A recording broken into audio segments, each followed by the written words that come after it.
Hurricane Sandy crashing on shore.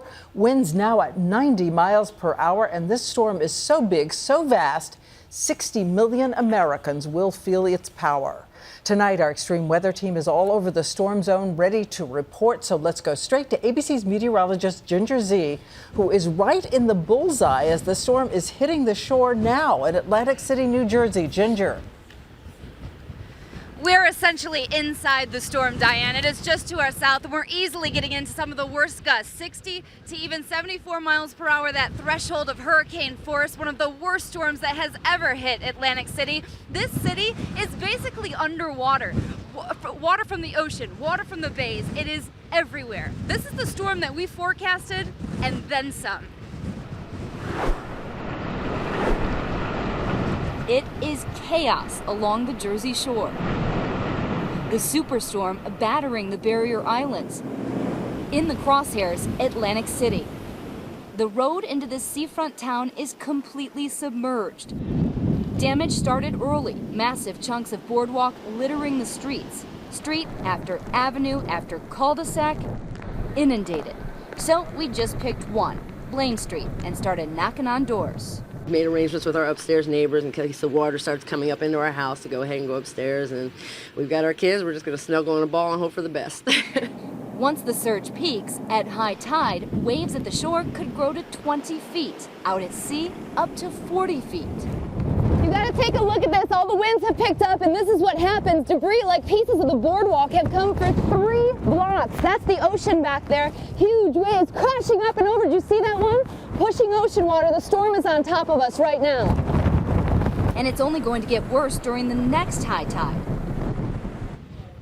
So this is taking shelter, what you're seeing right now. That's what we're doing, if you can believe it or not, one of the safest and driest places. This will be a historic storm for so many, but the storm surge is still 90 minutes away from high tide here. We'll have many more pictures throughout the broadcast, of course, but for now we'll head back to Diane. Okay, thank you, Ginger, and we'll be checking in with you throughout this 1-hour broadcast. And now this is the view from above. The superstorm already stretching across 1/3 of this country from Florida to Canada. 1,000 miles long, delivering the kind of rain seen once every century.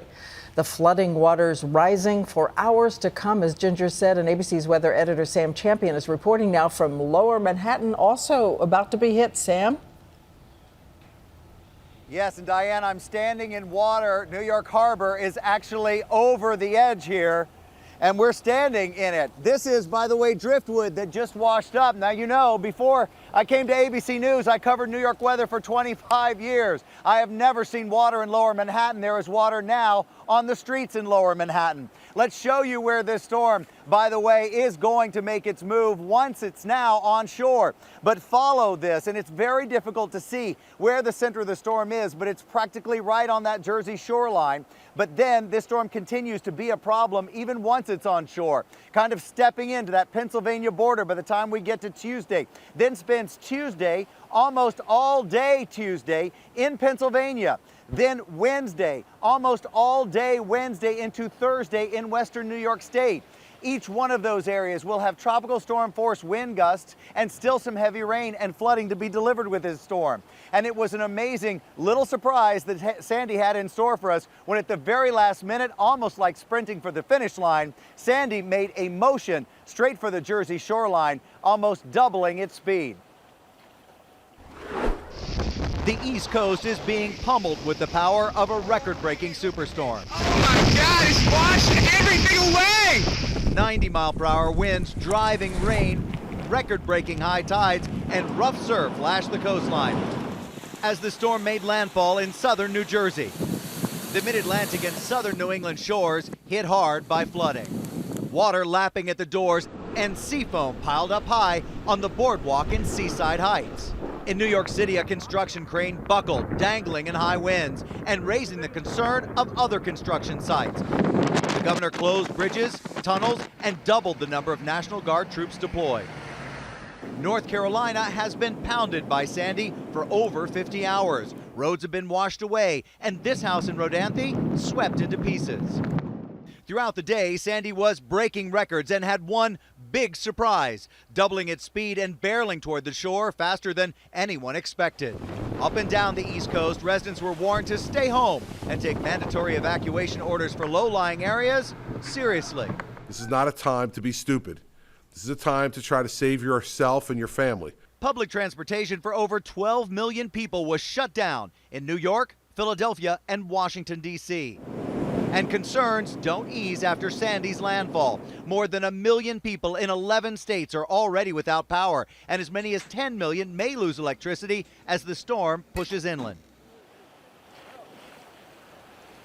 This is a record surge of water, Diane, that we're witnessing right now. If you could see on the other side of New York Harbor, one of the superlatives is the largest storm surge ever in Sandy Hook, New Jersey, right over there at just about 8 feet. And now this water is rushing over the edge of lower Manhattan. And if you think this storm was just a New Jersey coast wind maker, yes, those winds were about 90 miles per hour on the shore there, but we also had an 86 mile per hour wind gust as far north as the Rhode Island coast. Diane? Okay, Sam, we'll be checking back in with you as well. And now we go to Rehoboth Beach, Delaware. As you heard Sam say, an estimated 10 million people are at risk of losing power. And we asked ABC's David Curley to tell us what's happening there and how fast. David. Good evening, Diane. You can take a look at some of these waves back here. It is an angry, angry ocean that is coming, and it was going to be up on this boardwalk here in Rehoboth Beach. But I want to tell you about the one thing that we've been keeping an eye on, and it's this lamppost right here. And these lights are still on, still electricity. There are about 1.25 million people without power already. We'll have more about what's going to happen to them in the coming hours, Diane. Okay, David, good to check in with you. We also want to go to Long Beach, New York, because Long Beach built a wall of sand as a defense against the ocean, and ABC's Ron Claiborne is there to tell us if it's holding tonight. Ron. Well, good evening, Diane. That wall of the sand berm that they built all along this shore here, it held out for quite a while, but if you look over my shoulder here, it is all now but obliterated. The pounding surf and the rising tide just took it out. The erosion, the wind, it is gone, and now water is flowing from the beach here into the city of 35,000, this suburb of New York City. They're expecting a storm surge of somewhere between 4 and 8 feet. It is possible this entire low-lying barrier island will be overflowed with water in the next 12 hours or so.